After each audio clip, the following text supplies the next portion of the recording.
नंदगांव के बीच में पड़ता है प्रेम सरोवर। वहां पहली मुलाकात हुई तो वहां लिखा है, जब ठाकुर जी ने देखा ना पहली बार श्री लाडली जी को, तो वेणु करान निपतितेन स्खलितम शिखंडम। गौड़िया दर्शन कहता है कि वेणु करान निपतितेन, ठाकुर जी के हाथ से बांसुरी छूट के नीचे गिर पड़ी धरती पे, मुकुट टेढ़ा हो गया और पूरे मुंह से पसीने छूटने लगे, बेहोश होकर धरती पे पछाड़ खा के गिर गए।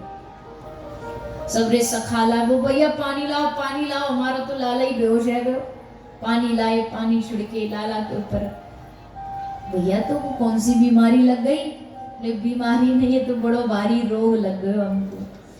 हमने जो अपनी श्यामा जी को देख लियो, अब तो भैया अब तो बिना बिन को देखे रह नहीं सके। तो ठाकुर जी आए बरसाना श्री जी को देखने के लिए, और ऐसा लिखा है, ऐसा वर्णन है, सुबह से लेके बड़ी दोपहरी तक बस इस प्रतीक्षा में बरसाने के बाहर बैठे रहे श्री जी के महल के बाहर कि एक बार लाडली जी की झलक मिल जाए। बस बाल बाल कह रहे भैया चले आते काय को गर्मी में तू भी मर रहे हो, हमको मरवा रहे हो। ठाकुर जी बोले अब तो बिना लाडली जी के दर्शन पाए हम नहीं लेंगे यहाँ से। बैठे पसीने में लथपथ बैठे, और तभी एकदम से श्री लाडली जी के नूपुरों की आवाज है, तो एकदम सतर्क हो गए या बस आने ही वाली है श्री जी।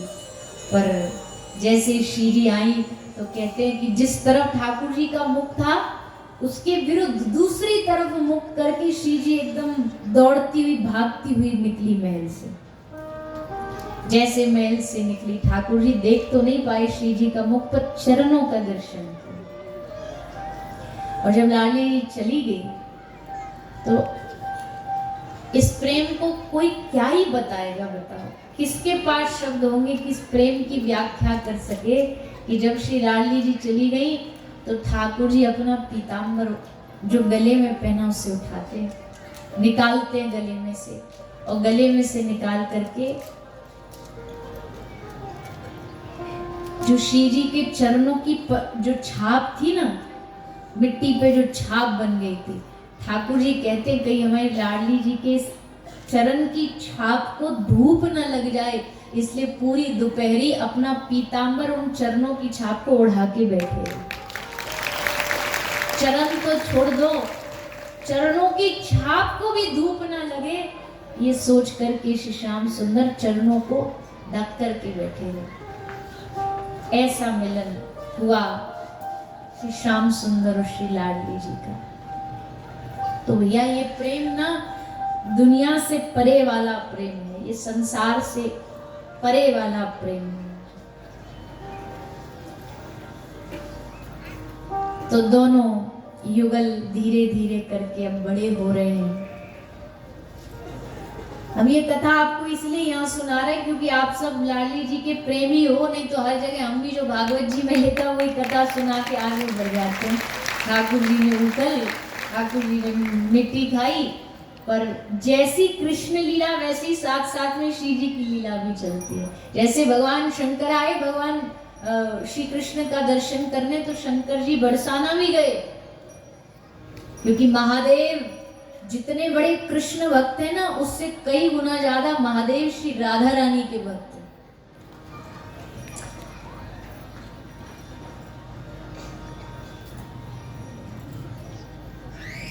मुनिंद्र वृंद वंदिते त्रिलोक शोक हारिणी प्रसन्न वक्त्र पंकजे निकुंज भू विलासिनी।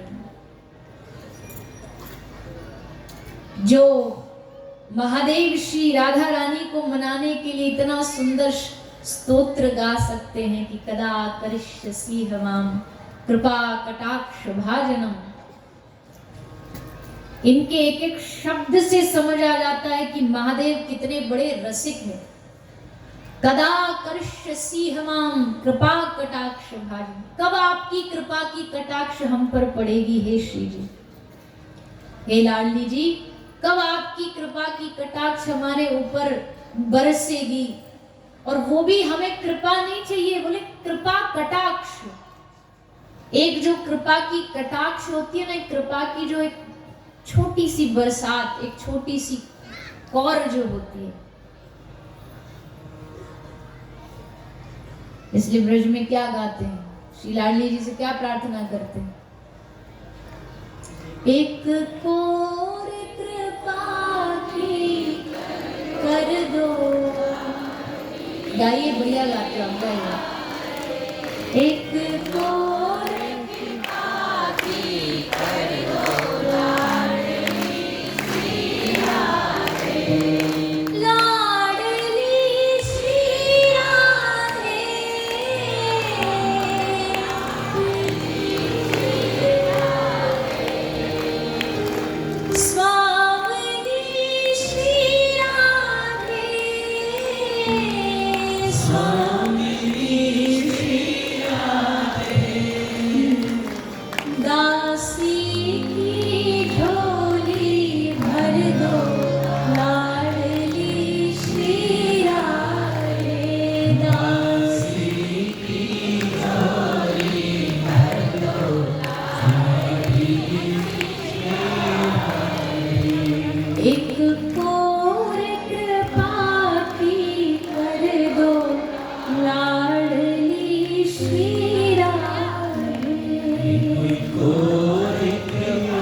धन दौलत चाहिए? बोले ना ना ना, प्रेमी कभी ये सब मांगता है भला?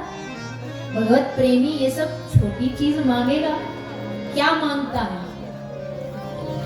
हो मैं तो राधा, श्री राधा सदा ही रटूं। मैं तो राधा, श्री राधा सदा ही रटूं। हो मैं तो राधा, श्री राधा सदा ही रटूं। मैं तो राधा, श्री राधा सदा ही। देखो जी, ऐसे नहीं मांगा जाता।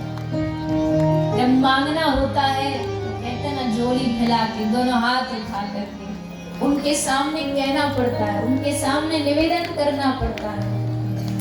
तो जो पुकारेगा उसकी सुनवाई होगी। ये अदालत ऐसी है, यहाँ जो निवेदन करेगा। तो हे श्री लाडली जी, हमें नहीं चाहिए कि आप हमें दुनिया को सुख दे दो, हमें नहीं चाहिए कि आप हमें धन दौलत दे दो, और तो और हमारी कोई जीवन की सबसे प्यारी से प्यारी वस्तु भी आपको लेनी है तो वो भी छीन लो, वो भी ले लो, पर उसके बदले बस इतना दे दो।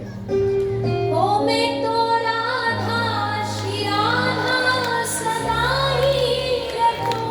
मैं तो राधा, श्री राधा सदा ही रटूं। तेरे द्वार से लाडली के ना हटूं। तेरे द्वार से लाडली के ना हटूं। हो कभी द्वारे से लाडली के ना हटूं। हो कभी द्वारे से लाडली के ना हटूं। मेरे शीश चरण पग धर दो, लाडली श्री राधे। मेरे शीश चरण पग धर दो, लाडली श्री राधे। एक कौर कृपा की कर दो, लाडली श्री राधे। एक कौर कृपा की कर दो, लाडली श्री राधे। तो उनके चरणों में बैठ करके बस इतना ही मांगना, कभी मौका मिले श्री राधा रानी कहें कि बोल तुझे क्या चाहिए, तो इतना सा बस दे दीजिए कि ये जिह्वा कभी भी श्री राधा, श्री राधा, श्री राधा ये नाम लेने से रुके ना, थके ना, हारे ना, भूले ना। क्योंकि ये संसार की माया इतनी आकर्षित करने वाली है कि कुछ ना कुछ अड़चने दे करके मन को भटका देती है, मन को दूसरी जगह लगा देती है। हृदय में न जाने क्या क्या चाह उत्पन्न हो जाती है। इस दुनिया में हजारों हजारों चाह उत्पन्न होती हैं, एक चाह पूरी नहीं होती कि दूसरी तुरंत आ जाती है। और कोई ये सोचता हो कि इच्छा पूरी हो जाने से परम सुख मिल जाएगा, तो ये उसका धोखा है, ये सोचना, ये समझना। क्योंकि इच्छा पूरी हो जाने से कभी मन शांत नहीं होता, ये और उछाले मारता, आज मूर्ति नहीं लाया, ये और मांग बढ़ा देता है। वो उनकी ले। और हे श्री लाडली जी, आपके दरबार में हम ये नहीं मांगते कि हमारी इच्छा पूरी हो जाए, बस इतनी कृपा करिए सब इच्छा खत्म हो जाए, बस एक इच्छा बचे कि मेरी जिह्वा हमेशा आपका नाम गाती रहे, मेरी मति हमेशा आपके चरणों में लगी रहे, मेरा मन हमेशा आपकी लीलाओं से जुड़ा रहे। और राधा राधा राधा गाते गाते बस आपको पुकारना, आपको स्मरण करना, आपको याद करना, आपका ध्यान करना, आपका चिंतन करना और उस नाम के रस में डुबा देना। और ये नाम के रस में डुबा देने वाला जो स्थिति है ना, ये उनकी कृपा की कौर से ही आता है। एक कृपा की कौर से जब वो देखेंगे,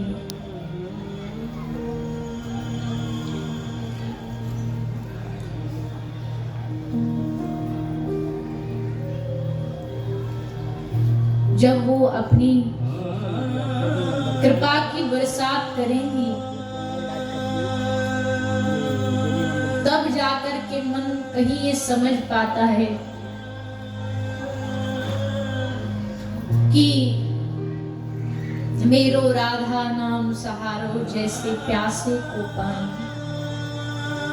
जैसे एक प्यासे को जो एकदम प्यास में बावरा हुआ है, उस आदमी को जिसको पता है कि प्यास में अगले पल मरने वाला है, आप अगर उससे कहो कि पानी नहीं, तुझे पानी के बदले हम 1 करोड़ रुपया देंगे, बता तुझे पानी चाहिए 1 करोड़ रुपया, तो कहेगा भैया मुझे पानी चाहिए, क्योंकि बिना उस पानी के मैं मर जाऊंगा। भैया तुझे खाने में मिठाई बहुत पसंद है, मिठाई लेगा कि पानी? वो कहेगा भैया मुझे बस कैसे भी दो पानी। जैसे प्यासे को पानी के अलावा दुनिया की सारी संपत्ति, उसके पास जितनी भी संपत्ति और वो मरने जा रहा हो, तो वो कहेगा भैया पूरी संपत्ति ले दो, पर बस मुझे 1 घूंट पानी दे दो। वैसे ही श्री लाडली जी, मेरे मन को ऐसा बना दीजिए, हमारे हृदय को ऐसा बना दीजिए कि सामने सब कुछ रखा हो, सामने सब कुछ सुख हो, पर उसके सामने जब राधा नाम हो तो हम सब सुख को त्याग सके केवल आपके नाम को पाने के लिए। अभी तो ये स्थिति है कि सुख पाने के लिए हम आपका नाम त्याग देते हैं। सुख में ऐसे अंधे हो जाते हैं, काम में ऐसे अंधे हो जाते हैं कि उनका नाम भी लेना ये भूल जाते हैं। लगता है कि समय आएगा कर लेंगे, लेकिन जीवन बीतता चला जाता है, चला जा रहा है और आगे भी ऐसे ही बीतता चला जाएगा। बिना उनके नाम के अंत में हाथ मलते रह जाएगा ये जीव। आपने कृपा करके संसार में भेजा, आपने कृपा करके रसिक जनों का संग कराया, आपने कृपा करके अपने नाम से परिचित कराया, इतना सब देने के बाद भी अगर आपको न पा सके, आपकी प्राप्ति न कर सके,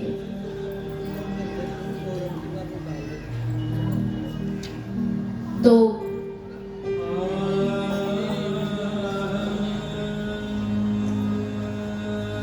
धिक्कार ही है हमारे जीवन पर। जहां उन्होंने सब प्रकार की कृपा कर दी हो हम पर, जहां सब प्रकार से हमको अपनाए बैठे हैं वो, जहां सद्गुरु भेज करके हमें अपने पास बुलाने का उन्होंने रास्ता दिखाया, फिर भी अगर हम फिसल जाएंगे तो किस मुंह क्या मुख ले विनती करूं, लाज आवत है मोह। क्या मुख लेके आऊं आपके सामने, क्या बोल के कहूं कि हाँ आपने जो मुझ पर कृपा करी, मैंने उस कृपा का भरपूर लाभ लिया, आपका स्मरण किया, उसमें भी हम चूक गए, उसमें भी हम फिसल गए। इसलिए हे लाडली जी, एक और कृपा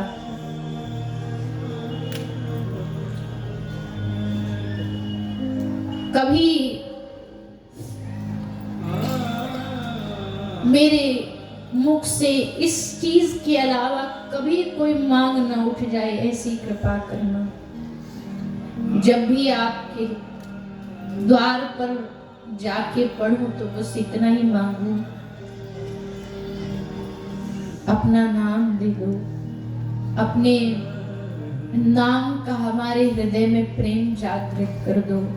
इस बुद्धि को ऐसे समझ नहीं आता, ये बुद्धि इतने जन्मों से घिसी पड़ी है इस संसार में, इस माया में, कि इसको बार बार याद दिलाने पर भी समझ नहीं आता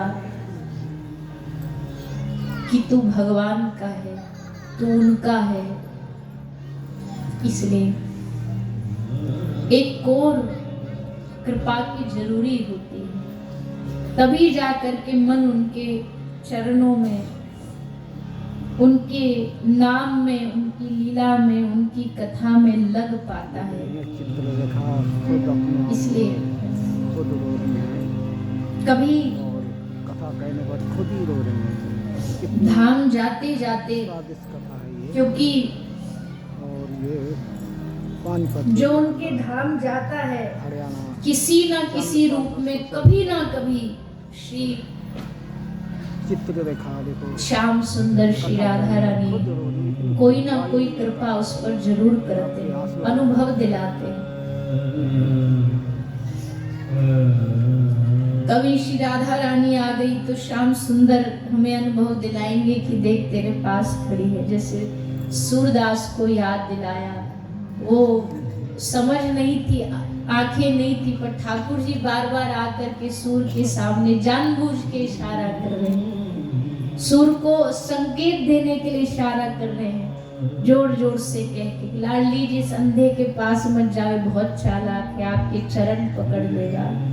सूरदास जी समझ गए ठाकुर जी कह रहे, सूर तो इन चरणों को जो सामने है उनको पकड़ ले, तेरे सामने ही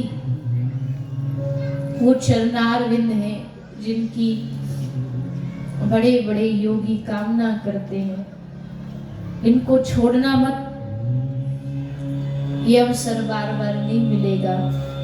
और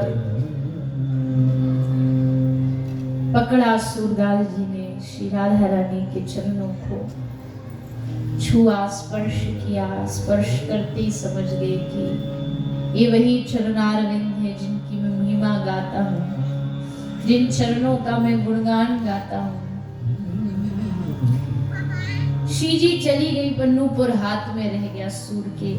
और फिर जब श्री जी मांगने आई तो भगवत भक्त भी बड़े चतुर होते हैं, कहते हैं कि सूर ने कहा कि पहले दूसरी पायल दिखाओ तब दूंगा, मुझे क्या पता ये आपकी है या किसी और की। तब श्री जी ने आकर के सूरदास जी को अपने दूसरे चरण की पायल, और न बस पायल बल्कि कृपा करके अपना और श्याम सुंदर का दोनों का दर्शन कराया। सूरदास वो दर्शन पाके धन्य हो गए। श्री रूप गोस्वामी पाद जिन श्री राधा रानी साक्षात आई है, उनकी भावना को पूरी करने के लिए। भावना कैसे पूरी? बोले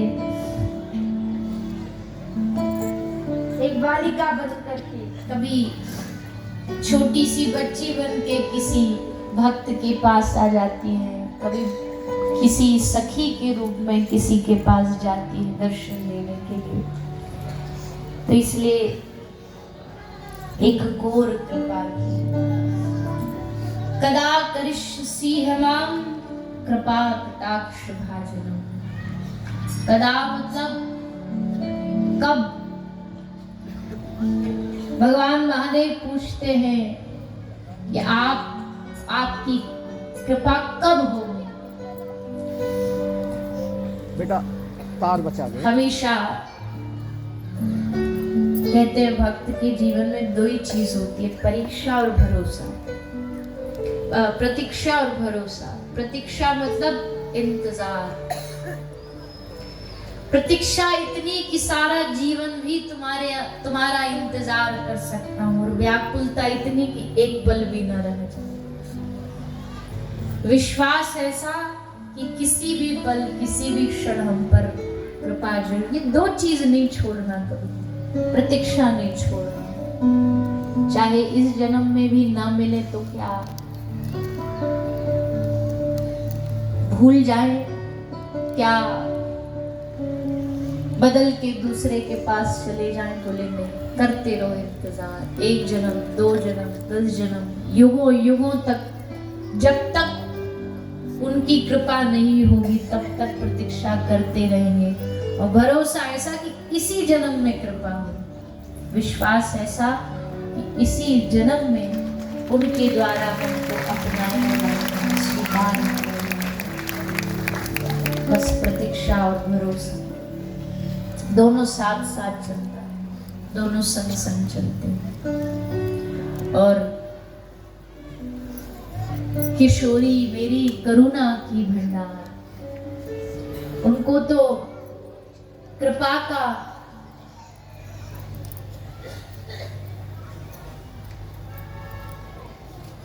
का भंडार कहा गया है, कृपा का पुंज कहा गया है।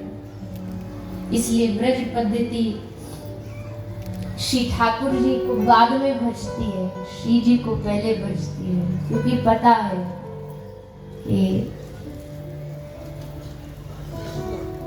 एक सेठ सेठानी को चाबी दे देता है तिजोरी की, और कहता है कि जितना तुझको माल लुटाना है लुटा दे। तो सेठानी और तिजोरी की